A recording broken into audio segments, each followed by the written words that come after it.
Okay, Coach, we'll get started with a opening statement. Okay. All right. Appreciate y'all being on here. Huge win for us. Really proud of our players, our staff. Um, we talk about this week, and it matters how you play. Like, I'm not talking about outcomes all the time. It just when you go out and you play this game, that we're extremely blessed to have the opportunity, especially with all that's going on, pandemic wise and everything. It matters what you put on tape, and it matters how you play. And the end results aren't always what you want, but we can find solace in understanding that it's really important the effort, physicality that you play with. And I thought what we put on tape today um, was West Virginia football. I thought individually and collectively, thought our guys laid it on the line. Thought the coaches put them in a really good position to be successful. And I'll start defensively. I mean, 0 touchdowns, under 300 total yards. Really good on third down, especially in the first half. Our red zone defense, holding them 2 field goals and then getting an interception down there was huge. I mean, Tony Fields continues to make play after play. Tyke Smith is a guy who's captain for us today, but I don't think he's getting talked about enough. I mean, I think he potentially could be as good at his position as anybody in our league. Exree Lowe stepped in for Josh Chandler today. He took huge advantage of his opportunities, played well in the run in the pass game. And then Sean Mahone quietly putting together a really strong year. Offensively, I thought that was as efficient as we've played. Controlled the clock, really didn't have to be real flashy. Thought we set the tone early. You know, we started fast, which is something we've been working on. We've been better. But to go 99 yards right out the gate, and I thought we not that the game it was still in question for a long time, but that really we took control of the game right there. Converted several third downs, zero turnover, zero turnovers in the game. Thought we improved on third down, and then 180 rushing yards. You know, if you looked at us, we held them below their average rushing, and we went for 180. I think Letty went for the 5th time over 100, and didn't practice all week. Kind of got some mental reps, and I thought he held in there and did a nice job. And I thought our offensive line was much improved. Did a good job, especially on the interior. Then TJ Simmons was big. Two highly contested catches. You know, the receiver's been beat up a little bit, and they've really put in some consecutive games where they've played better. And then to make 2 huge contested catches, TJ for touchdowns, those are big. And then special teams, you know, I think they do as good a job as anybody in the country in the punt return. And I thought our punt team covered well. Tyler Sumter had his best day, 3 inside the 20, 1 inside the 5, which was big. We had a takeaway there where we were able to recover a drop punt. And I thought our kickoff team did a pretty good job. We didn't kick it as well as we'd like to. Our field goal team continues to put points on the board, so good for Casey Legg on that. But just really a solid win overall, and to get us to 5 wins and 4 in our conference, and keeps us in the hunt, you know. And we're heading into this bye week, and I think everybody involved in our program is ready to kind of take a breath.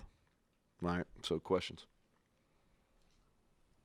First question is from Greg Hunter. Go ahead, Greg. The Neal, start with the run game, especially Letty. When did you know he would play? Did you think he'd be as effective as he was? And then, like I said, after some struggles last week, your offensive line looked like they were much better this time out. Yeah, you know, when we came in here on Sunday and I saw Letty in the training room, Vince, Blankenship, and that crew, I think they do a great job. So a lot of credit to them. And then when I saw him on Sunday, he said, "Coach, I'm going to play." And I said, "Well, I'm only going to play you if you're close to 100%. That's the only way we're going to play you." And I told him we'll take care of you, but you got to do your end of the bargain, which is put in the time, invest in the time to put yourself in a position to play. And he did. And our training staff really worked with him to make that happen. And then as the week went on, I thought by Wednesday he was running and able to change, shift, you know, make some football movements, I guess is the best way to put it. Kind of running on the side. So I felt good about it. And then he got the mental reps on Thursday and Friday, and he looked good in warm-ups, so we felt like it was he was ready to go. And I thought Sinkfield did a nice job too. He came in and played, and Sink had a good week of practice. But Letty Letty had a nice job. I mean, if you look at it, 156 yards, 6.5. I think he's not 100%, but he was good enough. And I think if he's 100%, maybe a couple of those balls that bounced, maybe he takes to the house. But Greg, what was the second part of that question? Letty, and then the O-line on the run game. Really, last week we just didn't play fundamentally very sound in the run game. Kind of got our weight forward, and we really just missed a bunch. I mean, credit, and like I said, 93 really played well last week, but fundamentally just weren't very good. Our head was down. We didn't drive our feet on contact, and so we just kind of went back to the basics this week, and they played much better. Kevin Kinder. Neal, the sugar huddle that you used a lot of the times today, the idea behind that, what you were trying to accomplish using that? Well, I think that defensively they do a really good job, and y'all heard me talk about it all week as far as just a lot of I got a lot of respect for what Gary Patterson does defensively, and really that entire staff. And the thing with Gary is if you get something, he does a really good job not letting you get it twice. He does a really good job of trying to take away your best plays.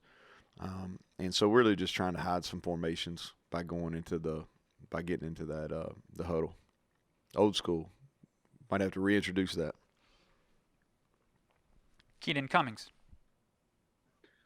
Hey, Neal, TJ's really picked it up of late. Over the last 3 games, he has 10 catches, over 200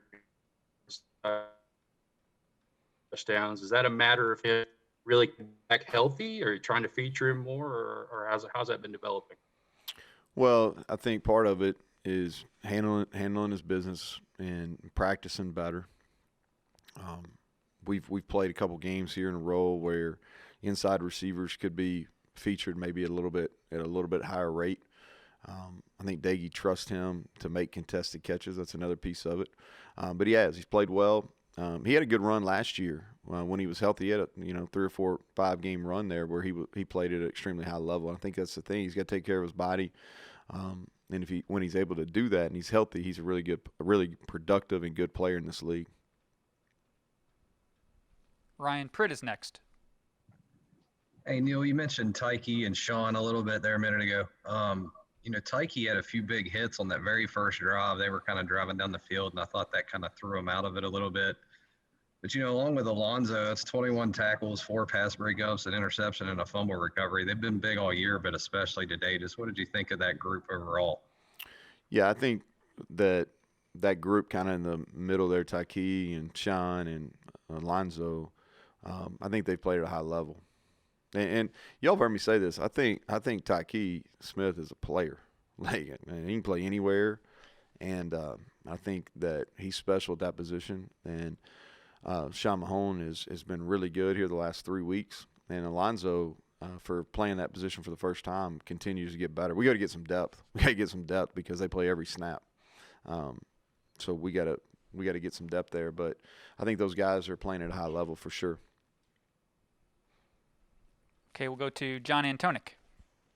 Hey, Coach, walk me through that opening series when you're on the 1. Normally, you come out with a script. Did you stick to the script when you were at the 1, or did you have to modify that a little bit? And the second part of that is it looked like you were able to get them outflanked a few times and take advantage of it before they were able to get adjusted. Well, so on the opening, now we did have an opening script, and that was kind of the shot play that we missed to Winston. That was going to be play 1. But we always have a coming off script. And on this week, we worked it more than we normally do just because their punter's so good. He's one of the best punters in the country. And so we worked our coming off script a little bit more. So we did. We used our coming off, which we had a couple runs there we liked out of the muddle huddle. Letty kind of got us going. And then once we hit, I think the first down is when we were able to get into our opening script. And we were able to shift in motion and get a couple edges. And we just came back to it a couple times because I knew once they went to the sideline they were going to get that fixed. Charles Montgomery. Coach, you emphasized the importance of being able to contain Max Duggan and his rushing ability throughout the week, and you guys did that today. What were you keying in on to do that? You really limited him. Well, I think we won some one-on-ones up front, and then we were able to tackle in space. So I think that was the key. He's a really good player. I mean, he made us miss a couple times, but we won some one-on-ones. I thought we covered them too, and we did some things. We adjusted some of our rushing lanes to make sure he couldn't get outside. Go ahead, Cody Nesper. Neal, what was the key to pass protection today, and what has Jarrett done over the last month or so in terms of ball security to be so good? Yeah, so I think Jarrett has played, I guess, really since the Baylor game. I think he's played really well, and he's kind of under the radar, but he's played really, really well, and he's taking care of the football. Decision-making has been really good. He had his best week of practice this week. His passing numbers don't show it just because we kind of took the air out of the ball in the second half. But he was really efficient today, never put the ball in jeopardy. We left a couple plays out there probably, but really proud of how he's playing, how he's managing the football game.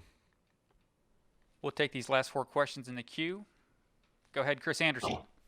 Coach, a couple games ago at right tackle, Bryson Mays came in for injured John Hughes. The next week, stuck with Mays. This week, Mays started, then switched to Moore. Were those 2 moves from Hughes to Mays and Mays to Moore injury or performance related? And also, what did you think at first glance off the top of your head what Moore did today as a redshirt freshman? Yeah, so John Hughes came out a couple weeks ago because he's banged up and he's still kind of he's not 100%, so we haven't played him. That was the deal. And then Parker Moore has really, and y'all heard me talk about him a few weeks ago, is he's a guy that we believe in. We think he's going to be a really good player. He's developing. He's still a redshirt freshman. And he's the last 2 Monday, we play, and y'all hear me talk about Monday Night Football. That's what it is. Monday Night Football, we play our developmental guys and guys that aren't playing, and he's had 2 really good Monday Night Football scrimmages.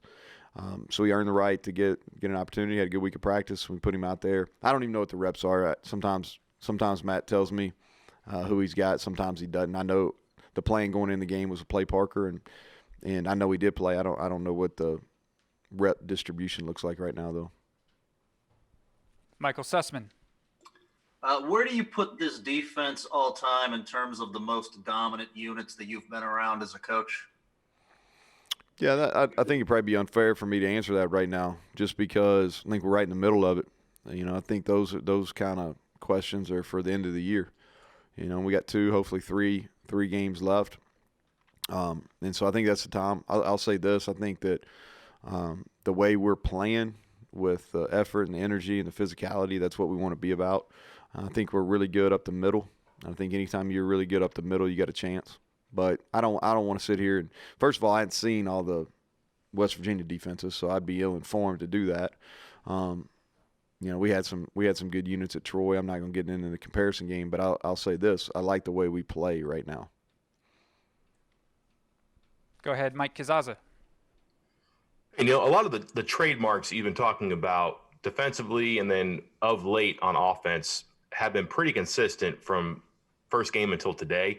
It just seems like you all are good at getting into your game, your style, whatever. Things may vary. I get that, and that's football. But by and large, it's fairly consistent. I'm wondering if you see some of that and how promising that is for this stage of your climb here. Yeah, I think it's promising. I think we really came into this season with the intention of being one of the most improved teams in the country. I believe we are one of the most improved teams in the country. Our last 2 home games, I think, really are kind of a picture of how we want to play the game. The Kansas State game and this TCU game. We've had a couple road games, the Oklahoma State and Texas game for sure, where against teams that really that are talented and highly ranked, where we were able to put ourselves in a position to win. Now we got to finish those games. But yeah, I think that we're a young football team. We really are. I mean, TCU is as well. So we're figuring it out. I don't think we've arrived by any means, but I think we are figuring it out. And the product we put on the field today was really good. And we'll finish up with John Antonik. Go ahead, John. Yeah, to play off of that, do you think maybe this is, you talked about the improvement, is this maybe the tangible evidence that we're seeing today with the improvement that you're making? Yeah, to be honest, John, I think there's been tangible evidence all year. You know, we got a chance to win every game with 4 minutes to go. We've had a chance. And now we didn't win 3 of them, and so we've got to get better, but we've had a chance to win every football game. And that wasn't the case last year. You watched them all. I mean, we competed, but we weren't in several games into the fourth quarter. And so I think that I think some of it is I think it's a credit to our staff and our players how they handled the off time. We were able to add a couple pieces that have made a significant difference in recruiting, whether it's high school, transfer, whatever it was. I mean, they've made it significant. And then our guys are understanding the expectation and the standards that we have in all 3 phases. And I think our culture is improving. It's not exactly where we want it, but it's getting better. So I think it's kind of a culmination of everything.